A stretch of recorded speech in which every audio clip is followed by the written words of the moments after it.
አዲውን መናፍቅ በአስቸኳይ አጋልጡት። እዚህ ዓለም በሞት ብለይም እንኳን አጽሜ እኔ የምቀበለው በገጠራማ እንጂ 4 ኪሎ አይደለም። ብፁዕ አቡነ እስጢፋኖስ። የተወደዳችሁ ቤተሰቦቻችን እንዴት አላችሁ? በዛሬ ቪዲዮ መረጃ ማስረጃዎች ከምንቃኛቸው ከምንመለከታቸው ጉዳዮች መካከል በዚህ አንድ ራሱን ዲያቆን ነኝ እያለ በሐሰት ስም የተነሳውን ግለሰብ ጋር በተመለከተም የብፁዕ አቡነ እስጢፋኖስንም ጉዳዮች እንቃኛለን። እንግዲህ በቀጥታ ወደ ቪዲዮ መረጃዎቻችን ማስረጃዎቻችን ነው የምናመራው። በቅድሚያ እንግዲህ ብፁዕ አባታችን አቡነ እስጢፋኖስ የጅማ ሀገረ ስብከት ሊቀ ጳጳስ ናቸው። በጣም ልባችን ውስጥ የቀረ የማይዘነጋ የሚቀጣጠል ለዘመናትም የሚሄድ በጎ ሐሳብ ያለውን አንድ መልእክት አስተላልፉ።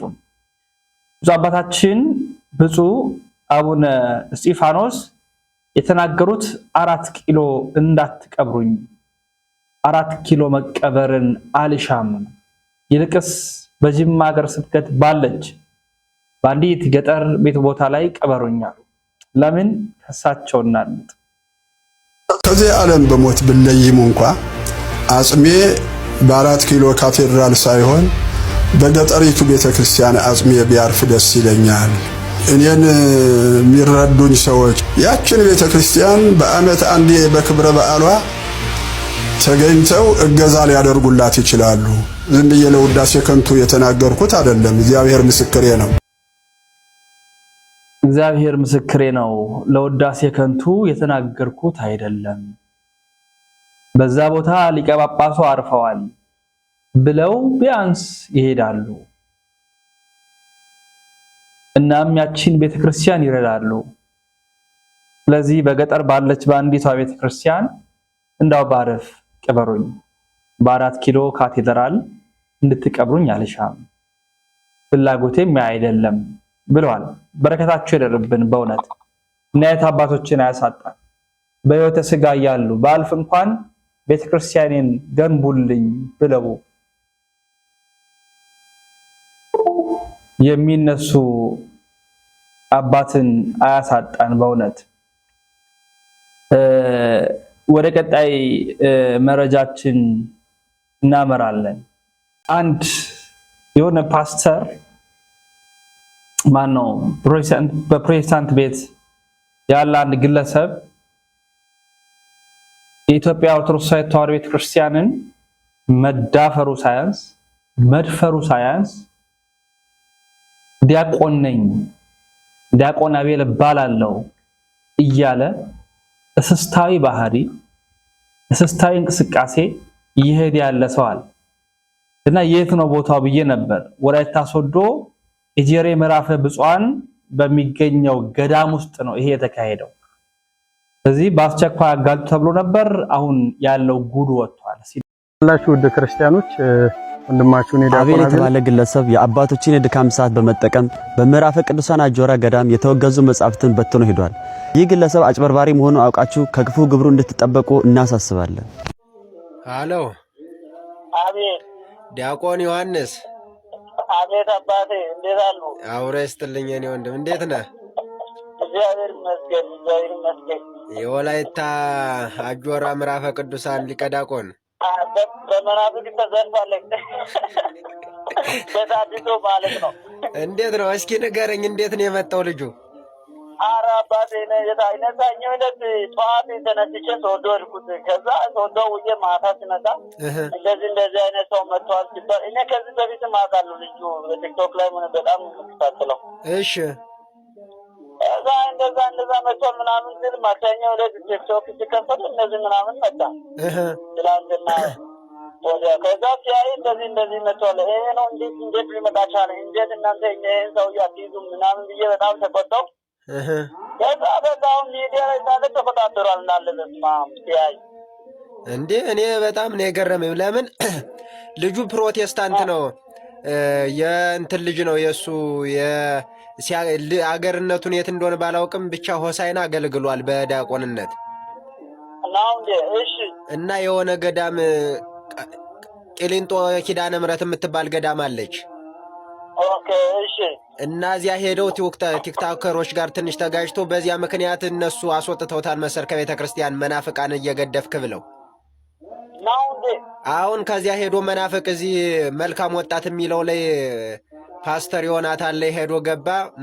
እኛን ኦርቶዶክሳውያን ትክክል አይደለም እያለ አሁን ሰርች ብታደርግ ዲያቆን አቤል ብለህ ሰርች ብታደርግ ማለት ነው ሁለመናውን ታገኘዋለህ። ከዚያ እንዲህ መጻፍ አለ እንጂ አይቻለሁ እንጂ አውቃለሁ አይቻለሁ። አኮንት ላይ እንዳለ የበንተ ነው የመናፍቅ።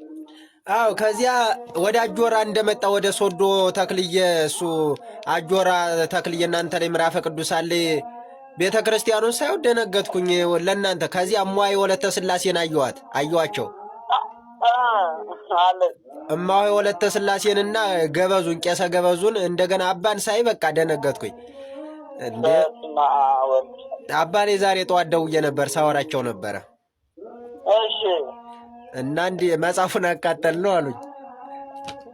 አዎ ትላንትና ያቃጠል ስብከት መጥቶ ከሀገረ ስብከት መጥቶ ነበረ። አዎ ሀገረ ስብከት መጥቶ እንደገና ቪዲዮ ሰርቶ አሁን እነሱም ለቋል። ከዛሬም ከሀገረ ስብከት መጥቶ ሌላ ሚዲያ የወላይታ ሀገረ ስብከት ሚዲያ ሁላ መጥቶ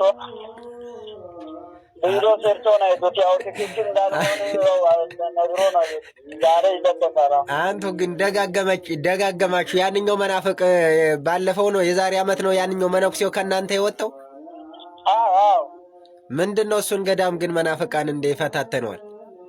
አረ በጣም እኛም ለራሱ ግራ ገባን። በጣም ነጥስማ ወይ አስቸጋሪ ነው። እንኳን ዞሮ ምንም ችግር የለው ቢሰጣቸውም ምን አባ ነው ራሳቸውን ያውቃሉ፣ መጽሐፍ ያነባሉ ከሱ የበለጠ ይልቅ ያሰራ ሚዲያ ላይ በጣም እንዳለ ተደርጎ በቃ ሚዲያ ላይ እንዳለ መነጋገሪያ ሆነ እኮ አባታችን። ስንት መጽሐፍ ነው ዞ የመጣው? ስንት መጽሐፍ ነው ዞላችሁ የመጣ? ወደ 20 ምናምን 20 መጽሐፍ። አዎ ክሳራ እኮ ነው መብራ። ግን እኔ አንድ ነገር ማምነው ማለት ነው ለተንኮል እንደመጣ ምናለው። ለምን መሰለ ለተንኮል መሆኑን አሁን ፕሮቴስታንት እንደሆነ ሁሉም ኦርቶዶክሳዊ ያውቃል አይደለ? እያወቀ በሚዲያ እንደ ለአባቶች ገዳም ልዘክር መጽሐፍ ልሰጥ ነው ላድል ነው ብሎ ይከዳል። እንደ የሆነ ነገር ጸብ እንዲነሳ ፈልጎ ነው። ግን እግዚአብሔር ዋን እንኳን በሰላም እንትን አለ። ልጁ ግን እኔ ህይወቱን እኔ ምን እንጃ አሁን እኔ እንጃ ምን ብዬ እንደምናገር ራሱ መብራን በምታውቀው ይከብዳል። አረ በጣም ነው የደፈረው። በስማንበር እኔ እኮ እራሱ ብለው ማለት ይሄ ልጁን በጣም ከዚህ በፊት የምከታተለው እኔ ብኖር ኖሮ የሆነ ነገር እናደርግ ነበር። ይያዝ ነበር ሲጀመር እናንተ ብታውቁ። አሁን አባም ስለማያውቁ ነው እንጂ ልጁን እናንተ ብትኖሩ ኖሮ ጠዋት ቢመጣ ኖሮ ማለት ነው ይያዝ ነበር። ያኔ ማብረን ጥሩ ነበር። አባ ምን ይላሉ? አባማ ደነገጡ። አሁን እኮ ሀገረ ስብከቱ ለምን እንደሆነ ጠሩ ደርሷል ብሎ ቅድም ሄዱ እኮ ሀገረ ስብከት ሄዱ። አባ እነሱ ደኑ ብሎ ጠርቶኝ ሄዱ። ደውዬላቸው ጠዋት ሳወራቸው ነበር። አቃጠል ነው መጽሐፉን አሉ። አቃጥለና ትላንትና ከስበርግ መድረክ እዛው ሜዳው ላይ አቃጠልን እኮ። በጣም እንግዲህ ከባድ እኮ ነው መብራንን። እኔ እኮ እንዴት አላጣው ገዳም እነሱ ላይ እንዴት ይሄዳል እኮ ነው እኔ የገረመኝ። ሰው ጠቁሞ እኮ ነው የሆነ ሰው ጠቁሞ ነው ይኖራል ያስባል። አሁን ልጅ እኮ ያለው እኮ ሐዋሳ እኮ ነው የሚኖረው። ሐዋሳ ነው አይደል ልጁ የሚኖረው? አሁን እኮ ሐዋሳ ነው። አሁን ሐዋሳ ነው ያለው። ይሁን ጆሮ አይዟችሁ እናንተ በርቱ። በእጅ የሚሆነው ነገር ነው ያለው እየከታተልን ነው። ያው እንግዲህ በጣም ሀገሪቷን አይዟችሁ በርቱ የኔ ወንድም። ተገዳም ግን አትነጠሉ። ምክንያቱም ተገዳሙ ብዙም ወጣ ትበሉ። እንደዚህ አይነት ሲመጣ አስቸጋሪ ነው። አራን ወጣን ካሁን በኋላ መጠጠቅ አለበት። ያው አይዟችሁ ደውላለሁ የኔ ወንድም አይዟችሁ። እነምባይ እሺ አባታችን በጣም አመሰግናለሁ። ደውሎታል። እሺ የኔ አባት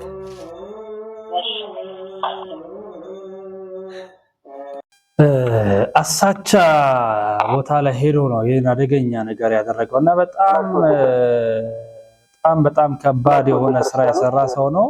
ግን በአስቸኳይ እልባት እንዲሰጠው እንፈልጋለን። እንደዚህ አይነት ድፍረት፣ እንደዚህ አይነት ዝቅጠት፣ እንደዚህ አይነት አደገኛ ስራ የሚሰራ ከሃዲ ሆነ ብሎ የሄደ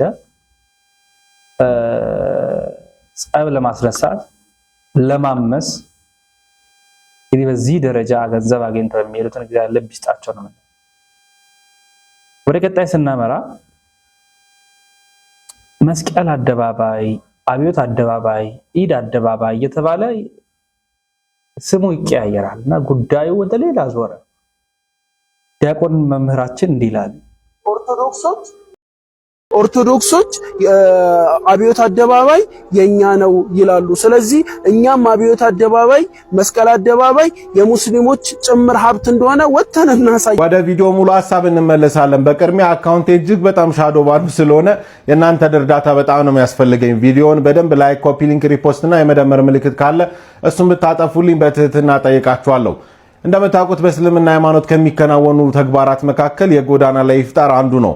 ታዲያ ሰሞኑን ያንን በተመለከተ የተለያየ የበታችነት ስሜት እጅግ በጣም ያደቀቃቸው አንዳንድ አካላቶች የመስቀል አደባባይን በስሙ ለመጥራት እጅግ ተጸይፈው፣ አንዳንዶቹ በሁለት ፊደል ለመጥራትና ስያሜውን ለመተካት ሲጋጋጡ፣ አንዳንዶቹ ደግሞ አብዮት አደባባይ እያሉ ለመጥራትም ደግሞ ሲሞክሩ አይተናል። ታዲያ ይህ ወንድማችን ምን እያለ እንደነበረ ሙሉ ላሰማችሁና እንመለሳለን። የጎዳና ቢድዓ ላይ አንድም መስለሃ የለውም። እነሱ መስለሃ ብለው የሚያነሱት ነጥብ ምንድነው?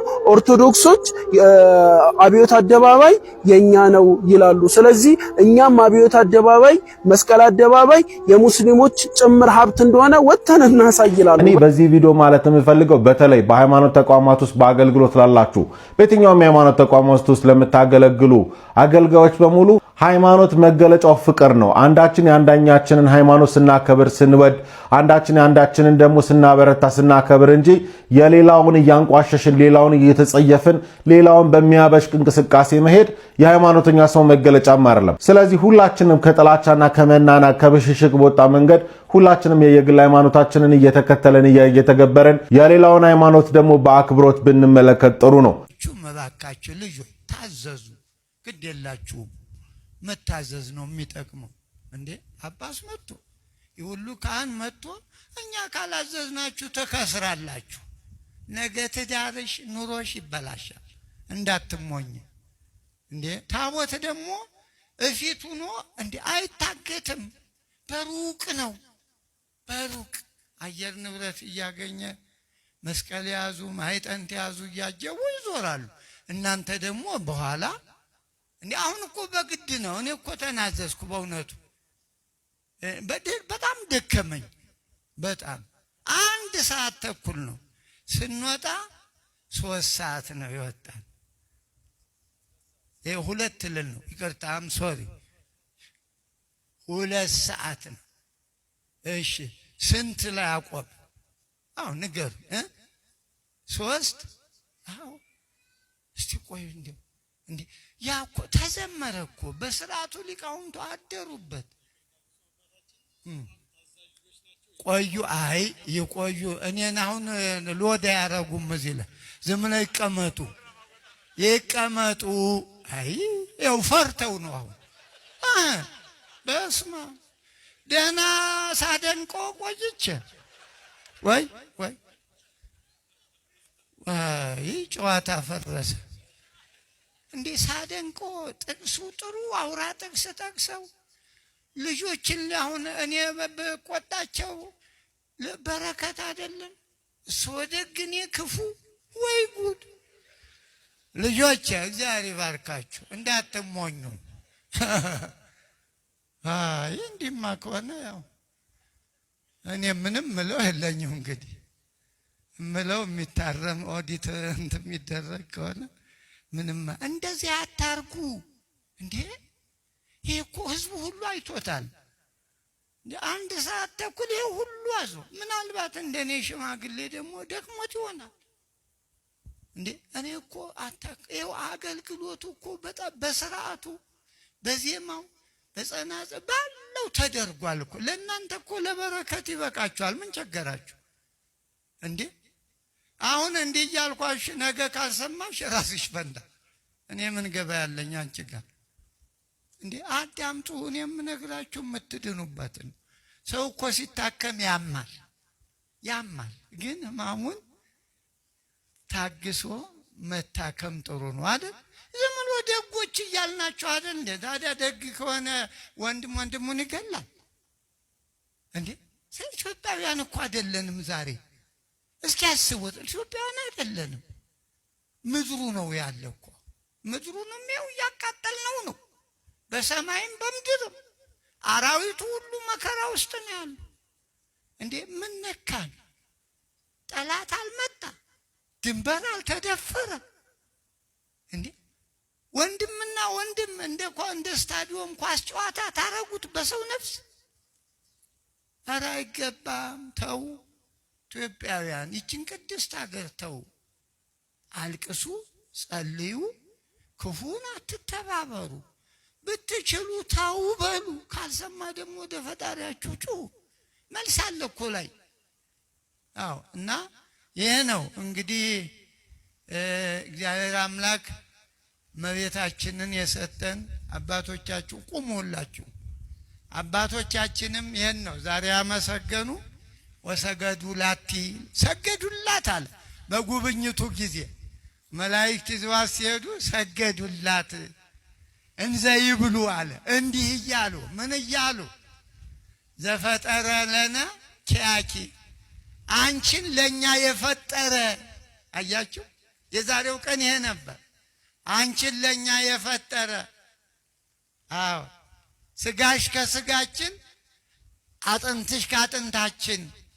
እንደዚህ ነው ያሉ እና አብርሃም ከአዳም ጀምሮ ነው እማ አዳም እስከኔሁ ነው። ከአዳም ጀምሮ እስከዚያ ቀን ድረስ ያሉ ሙታን ሁሉ በአካለ ነፍስ በስጋ ሳይሆን እነ ዳዊት ቅድም እንደተባለው እየዘመሩ ዛሬ ነው እንትን ማለት ያለብን። አንቺን የፈጠረ እሷን በፈጠረበት እኛ እንፈጠር። አሁን አይ በእውነት እመቤታችን በተፈጠረችበት ዛሬ እኛ እንፈጠር። አረማውያን ለውሻ ውሃ የምታጠጣ እመቤት ለውሻ። ዛሬ ሰው ለሰው ውሻ የሆነበት እውነቱ። እና በዓሉ ጥሩ ነው በጣም አገልግሎቱ፣ ሊቃውንቱ ግን የጎደለንን ደግሞ አስተካክሉ። አንዳንዴ አባቶችም መገኘቱ ክፉ አይደለም፣ ክፉ አይደለም። ክፉ ቀን ሲመጣ ሰው ያሳጣል።